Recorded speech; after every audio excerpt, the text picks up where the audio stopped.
once we open that tap of happiness which emerges from within, then also we find the energy, we find the vitality when we do that to manifest what we need externally as well. So we find the abundance, we find the relationships that we seek, we find so many things in our external world that we think bring us happiness. We find them once we open this tap of happiness from within.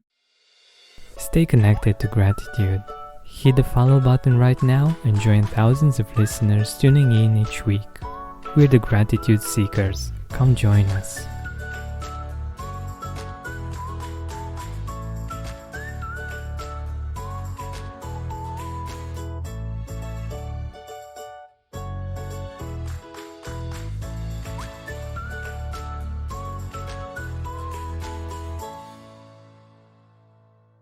Hi, Gratitude Seeker. Welcome to a new episode of the Gratitude Podcast. Today with me from India, I have Rohil Jethmalani. He's a yogi and has begun his journey on this path 7 years ago. In a quest to find his true self, he visited many masters and guides from different parts of India. Soon, the realization dawned that the real guru is within, and other masters are simply mirrors.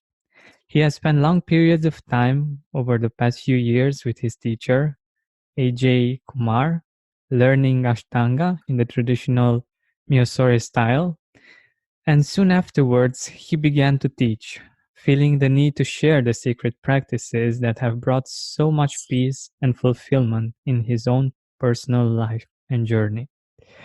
He is using yoga as not only a tool for physical transformation, but also to effect deeper mental and spiritual change.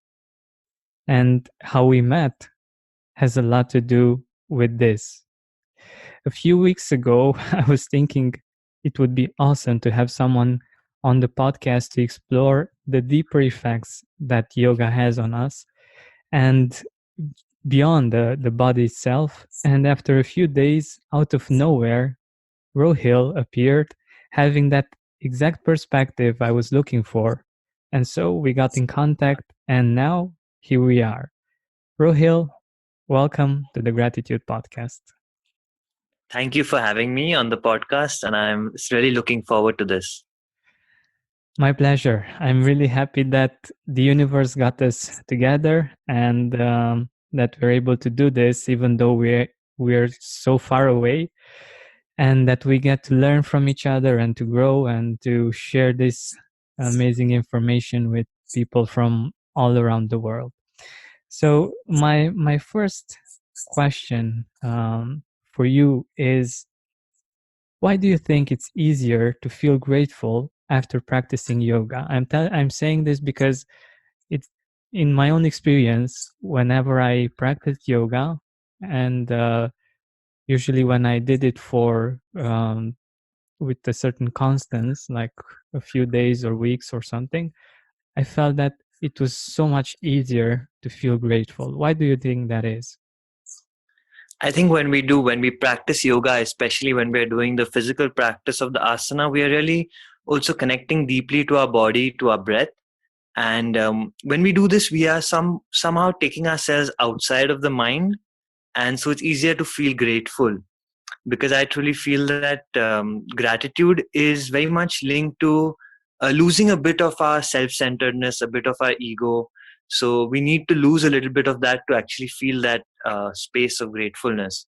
And one way of doing that, of course, is to connect with the body, to reconnect with our breath, where we sort of find that connection not only to our body but to things around us, to the air around us, to because the physical body is actually our only point of connection to nature around us, to the world around us. So I really think that sometimes coming out of the mind and into the body helps us access that feeling of gratitude or surrender. I love that perspective, and I also think that we're somehow trapped in our mind when we're not moving our body, when we're not doing something with our body. And I know that for you, um, it is about the physical body, but it's more than that. It's the physical body actually helps us become a master of our mind. How does the body influence our mind? True, of course, the physical body is it's our vessel. It's sort of the vehicle we are using in this life to traverse, to have the experiences in a sense that our soul wants to have. And so when a lot of people, when they embark upon the spiritual path, are looking to escape sometimes, or are looking to reach this sort of bliss or samadhi that's outside of the body, to transcend the physical body. But I find that a lot of the times the yoga practice is about embodying that spirit within the physical body, so bringing the soul or the spirit down here into the body. And when we manage to do that, when we start to become more grounded, we start to reconnect with our body, with feeling good in our physical body, eating the right food, doing the right practices, automatically the mind begins to align. We start to see a way in which the body can support a healthy mind, healthy emotions, healthy thoughts. And by raising awareness on the body, so in our asana practice we raise awareness of the body, we also then begin to raise awareness of our thought patterns, our emotional patterns, and things that are causing us pain and suffering. So I really find that nothing is sort of separate. So we can't just have a purely physical practice or a purely mental practice if we truly want to feel that sort of sense of satisfaction and connection. Hmm. I really think that one of the things that um, many spiritual practices lack is this part, the physical part, the fact that we're not doing much with our body, with the vessel in which we have our soul. And I think yoga has that, and you can really go deeper thanks to these asanas and to this practice.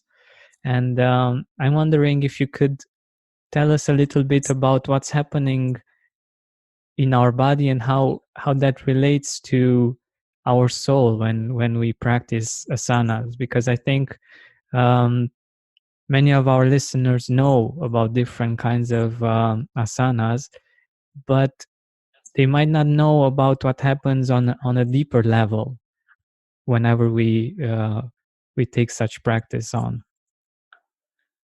So I would like to begin just by talking about the soul in general and its relationship to the body.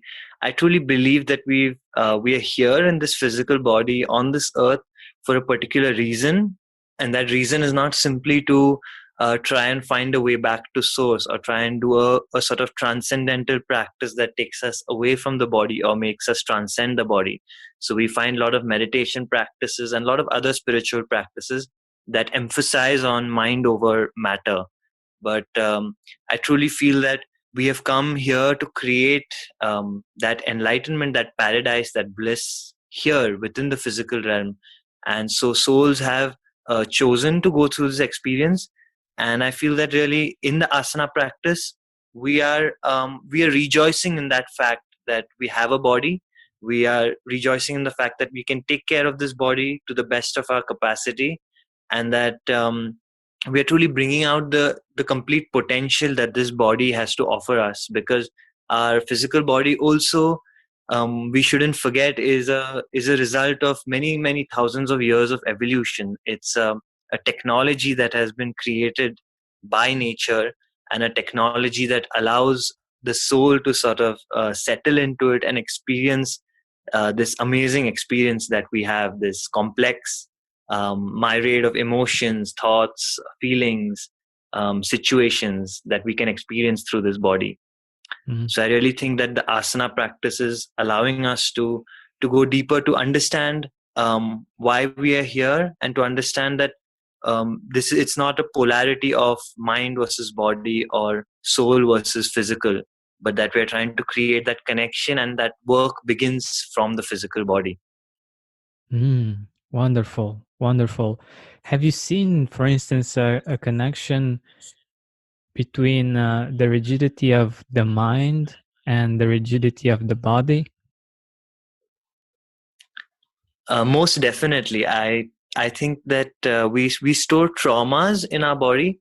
So whenever we go through certain experiences that are unpleasant, or we go through certain phases of our life, even a few months at a time, which are really difficult, we tend to store these traumas, this suffering in certain parts of the body. Notice how when you're in a dangerous situation, when there's danger, you sort of start to tense up. And Mm-hmm. the same way, I think with any aspect, our body is basically a means of storage, and what it is storing is different memories.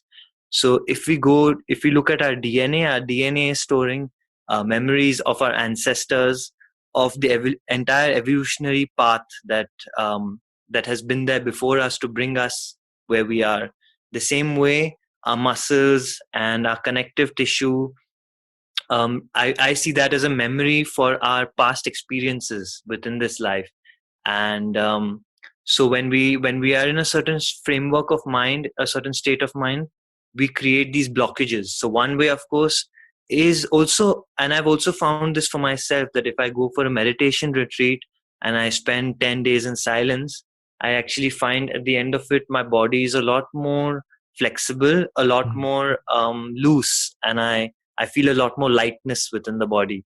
So I think it can be worked both ways. We can start to change our mind, and that will have its effects on the body.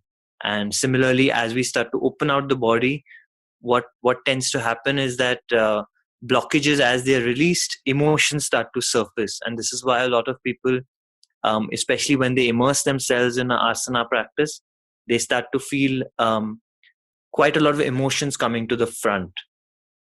Yeah.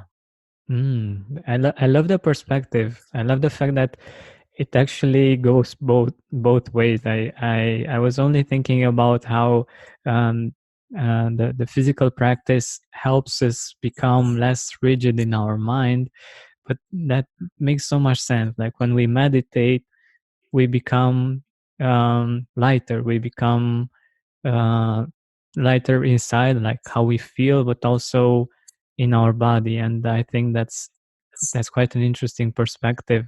And I also wanted to ask you if we are doing these asanas,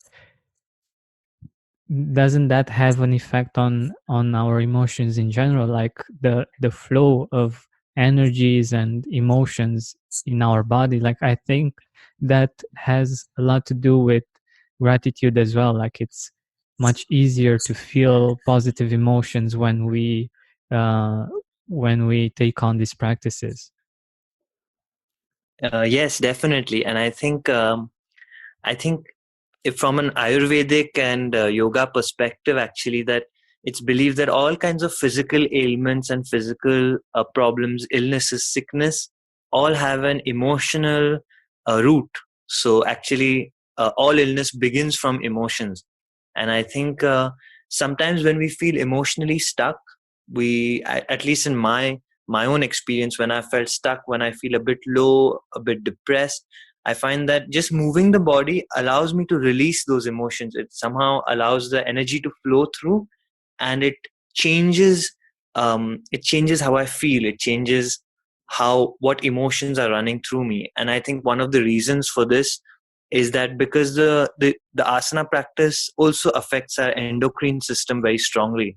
And if we think about the human body, the human system, as a system of chemical reactions happening within us that are predicating our state of mind at any point in time. So the release of hormones of endorphin, serotonin, dopamine, usually because these are off link, they are not in the, our endocrine system is not functioning correctly. We sort of are feeling low, feeling down. And so when we do the asana practice, it actually helps to regulate our endocrine system so that the chemical reactions are happening the way they're supposed to be happening. And so we are having the right amounts of serotonin, dopamine, endorphins, etc., releasing into our system naturally, so we can feel better. And I think that's one of the huge bonuses of the asana practice. Wonderful. I love how you also talked about the physical part, like how our body works, beyond the energies and emotions, and how it actually how our physiology actually works, and how these practices impact it. And I actually have a curiosity, and I'm really uh, curious about your answer. If you could link gratitude to one of the chakras, well, what chakra would you link gratitude to? I would link gratitude to the anahata, the heart chakra. Hmm. I uh, I really think that the heart, because all of these emotions of gratitude, faith, and because faith is very different from hope, where we are when we are in faith, we are in trust. We trust that things are going to work out well, and we trust that what we deserve, what has to come to us, will come to us. And I feel gratitude sort of, it helps us to increase this feeling of faith. And also I think gratitude is also only possible when we surrender, and surrender is another heart based practice, and it's also one of the observances in the eight limb path of yoga. And I think that's where gratitude can seep into us, when we surrender, when we bow down to forces that are beyond us, when we stop looking at ourselves as the center of the universe, and that everything should flow the way we want it to, but we rather align ourselves to things that are beyond our control. Mm, that's a beautiful uh, way of seeing things, and of understanding the fact that we indeed are a part of this universe, are a part of this earth, and that there are bigger things than us. And I was actually thinking about the fact that the earth was here before I was here, and it will be here after I will pass, and it's quite interesting to see that we're impermanent, and that we are part of something bigger, and there are things that are beyond our control. And the interesting thing is that there are these kinds of things that actually make us more grateful, right? Yeah, yeah. Like the fact that there are things that are happening, that there are people that are doing uh, good things for us and are helping us in different ways, that make us feel grateful, and it's not in our control. And I think that's an important part of who we are as humans, and uh, how this beautiful universe has been constructed. um, and I also wanted to ask you about yoga, the yoga philosophy, and what does it teach about gratitude? So I think one of the niyamas, the observances, is what they call Ishvara Pranidhana, which is surrender to the ultimate, or surrender to the divine. And so when we surrender to the ultimate or the divine, or it can be in anybody's perspective, it can be surrendering to energy, it can be surrendering to nature, or any of these forces that we see as the building blocks of our universe. And when we surrender to these forces, we acknowledge that that we live in a space where there are multiple other souls, where there are multiple other beings, and that our will is limited, our ego is limited in being able to manifest exactly what it is that we wish. And most of the times we are also very unclear about what it is that will actually bring us complete satisfaction. So a lot of people have a lot of desires which they try to fulfill, but they are actually they don't understand that it might not bring them the satisfaction that they seek, and that actually the external circumstances around them are not going to actually bring them fulfillment. And so once we come to this realization, even if not completely, even if just a part of us realizes this, we can then surrender to realize that in a way things, if we just allow ourselves to go with the flow, in some ways we will land up where we are supposed to. We will affect the people that we're supposed to affect. People who are supposed to come across our path to teach us will come to teach us.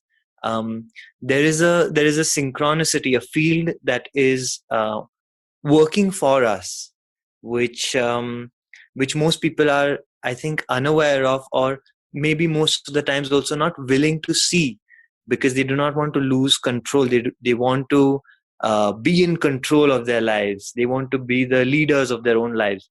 And while you can be a leader in your life, it's also important to realize that true leadership comes um, from knowing that there are things outside of your control. And so instead of trying to make that turn that into something that you control, you try to surrender to that and allow yourself to move like water, like just filling the spaces that it allows you to. And I think especially so also when we are suffering, a lot of yoga philosophy talks about how we suffer because we have certain cravings and we have certain aversions. So we crave certain things and we are averse, we are pushing away certain other experiences. And so when we crave a certain experience, we want something that is not here with us in the present. We want something in the future, based on our experiences of the past. For instance, I wouldn't be able to crave, say, a chocolate in the future if I didn't know how it tasted, if I had not experienced it in my past. So craving takes us out of the present moment into the future and the past. And then we have aversion, which is what we are experiencing here right now. We are trying to push it away. We are trying to fight against against this experience. And so what gratitude really does for us is it brings us into that present moment, regardless of what we are experiencing, what we are feeling. We are grateful for what may seem a burden to others. We are still grateful for that. We are grateful for the lessons it's teaching us, because there's always something to be grateful for. Even the hardest of experiences, say you lose somebody close to you, you can be grateful for the things that they have taught you. You can be grateful for now they're passing away, how it's bringing up a maturity in you, how it is those emotions, those difficult emotions are allowing you to access parts of yourself, uh, parts within yourself that are breaking, that are sort of losing away control. And I think really there is something to be grateful for anytime, anywhere. And when we cultivate this practice of gratefulness, whenever we are grateful, we recognize that it brings us back into this presence, into this present moment, and away from our cravings and aversions. So, in a sense, gratitude brings us outside of suffering. It takes us away from suffering. Wow, I love it. I think it's so important and it's so amazing to feel like you're enough, like life is enough, like you're in the present moment and you're happy with what you have, you're grateful, and that is just an amazing feeling. Like it makes you feel like you don't need anything else and you don't crave for something else, and it's really something very beautiful that indeed gratitude can offer. And I've experienced it quite a lot after meditation sessions or yoga sessions. It's such a beautiful feeling to be in the present and to be grateful and to feel that that particular moment is enough. And yeah, I think that's so interesting to see that we're able to feel those things in spite of not having some things or um, not being in a certain place in our life. How do you explain this? How do you explain the fact that we can find happiness basically beyond the physical, the things that we should have or we think would make us happy? How do you explain that? So I really think, at least from my perspective, that happiness doesn't reside in what we achieve. It doesn't reside in our successes. It doesn't reside in what we own, what material things are around us. Of course, they can add to our happiness, but they are not the sort of spring from which happiness is emerging or emanating.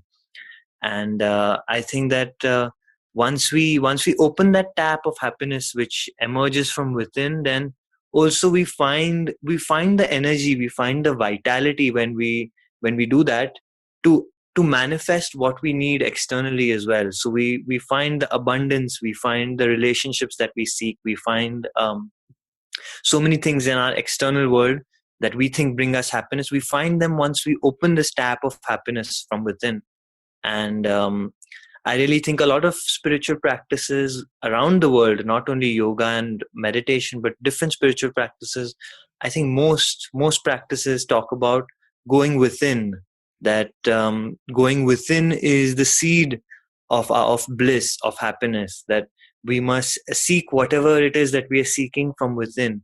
And even though a lot of people understand this intellectually, it's a little difficult to put it into practice. And this is because I feel our entire the way we are brought up, our education system, everything asks us, it makes us ask questions about what is outside of us. So we develop this strong and keen analytical ability to dissect the world around us, but and yet we're not given the tools to start dissecting the world inside of us.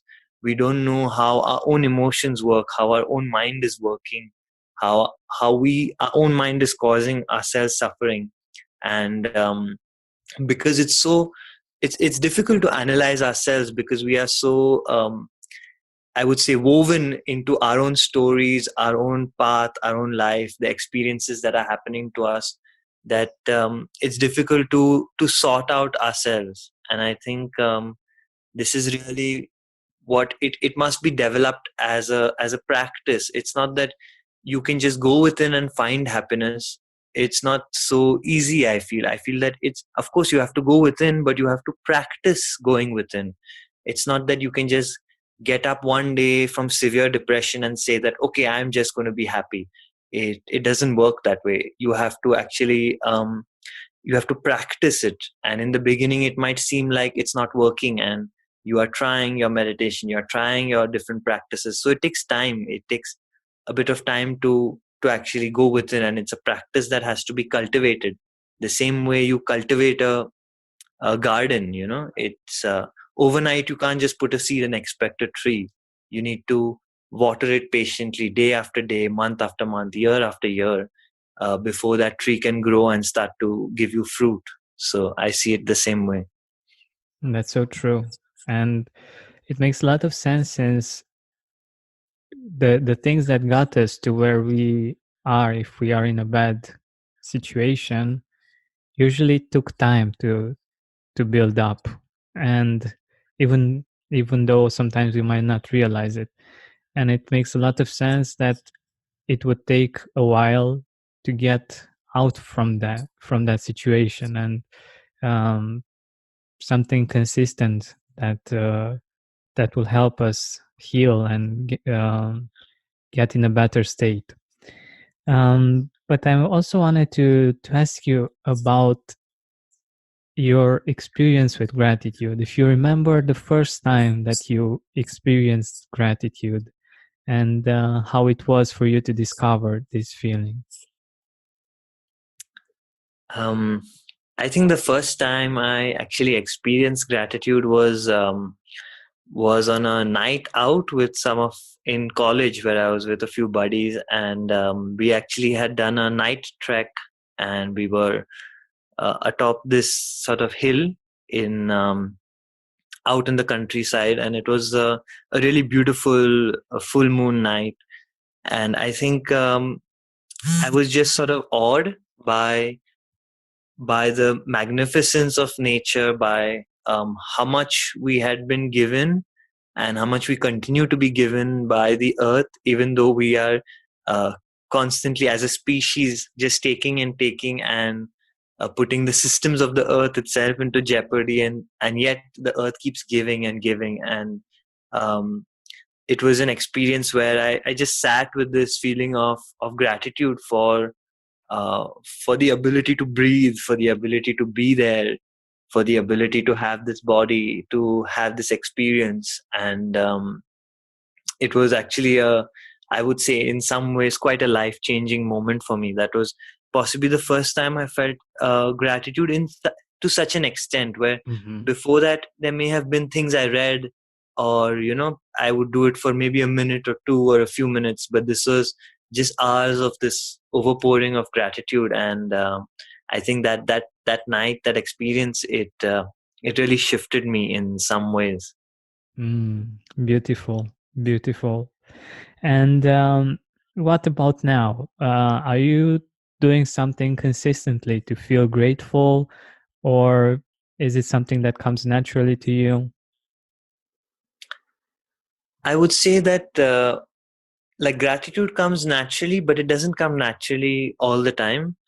And so actually I make it a point, like I was saying earlier, that all of these things are practices, and I make it a point every day before I sleep to I actually spend between 5 to 10 minutes just thanking all the experiences, all the people I met in the day, and then I go on to thank my body, the food that's fed me. And um, I would say there are many days that I actually don't feel the emotion of gratitude, even though I'm saying the thanks. Mm-hmm. So some days it might come across or seem to me more robotic, or like just a ritual that I'm doing. But I found that doing this practice for the last few years has, in some way, shifted me. Sometimes I may come feeling really, maybe a little low, that things are not working out in my life the way I would like them to work out. And I do this practice, and I go to bed feeling a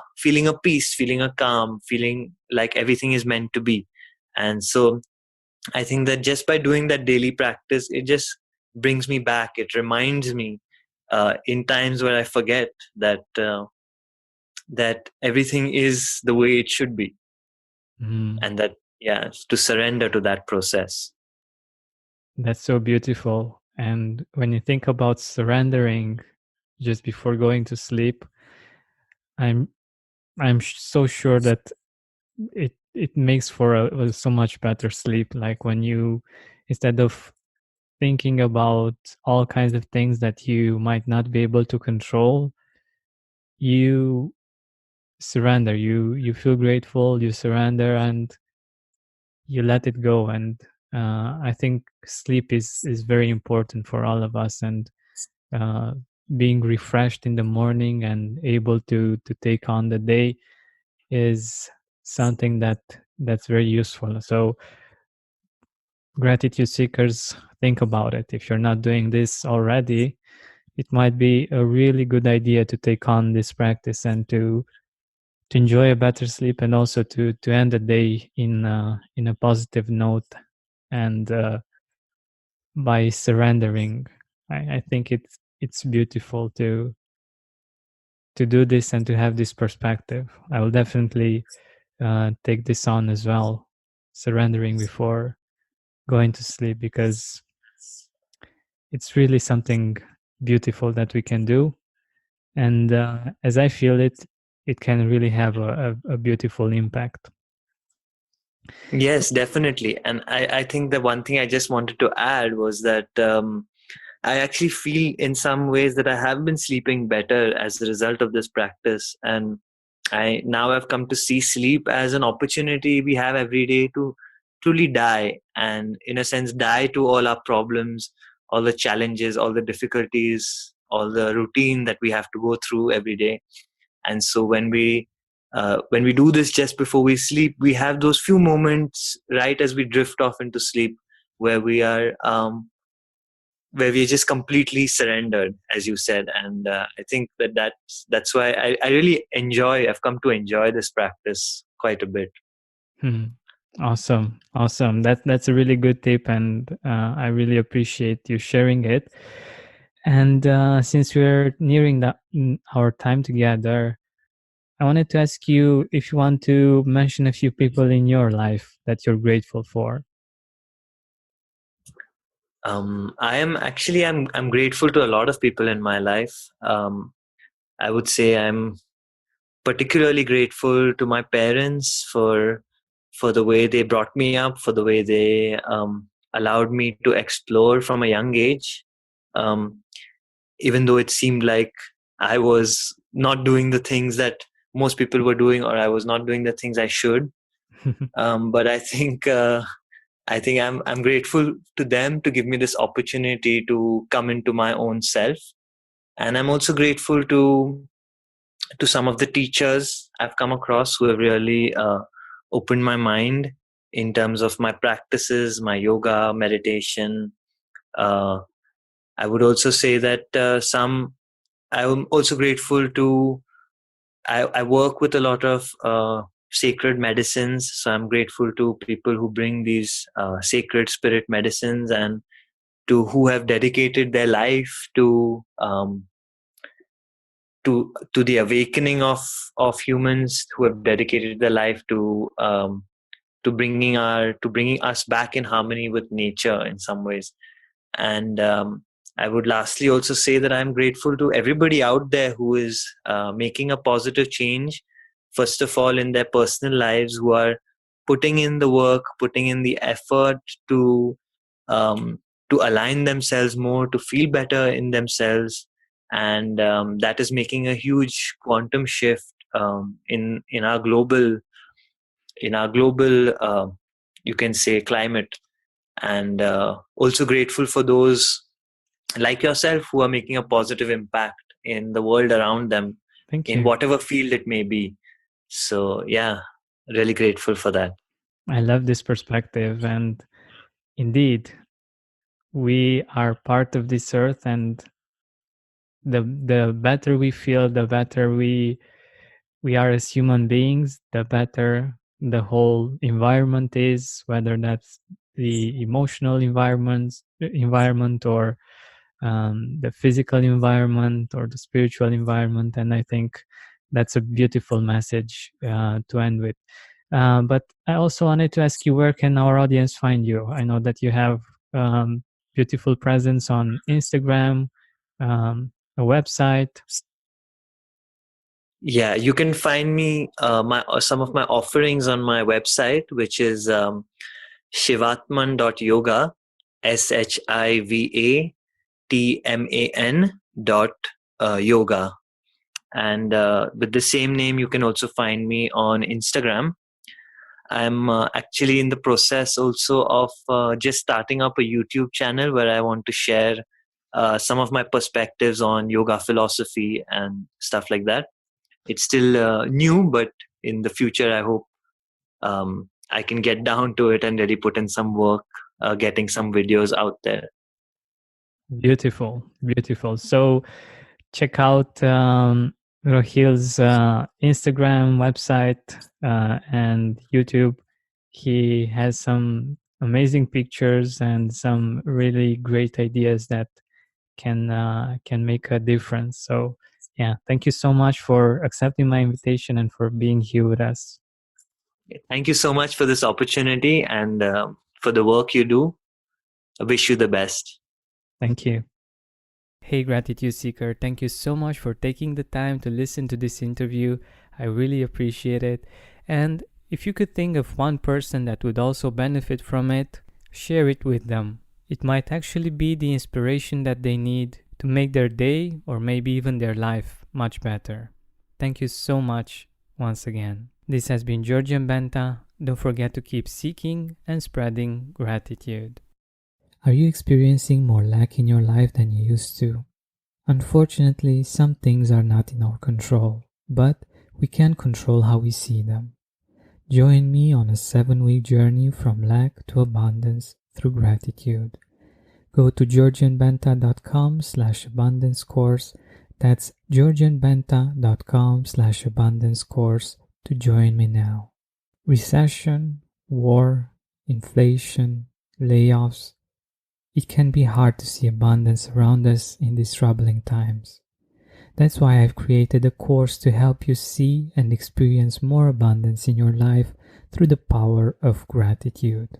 Go to georgianbenta.com/abundance to find out more. That's georgianbenta.com/abundance. See you there.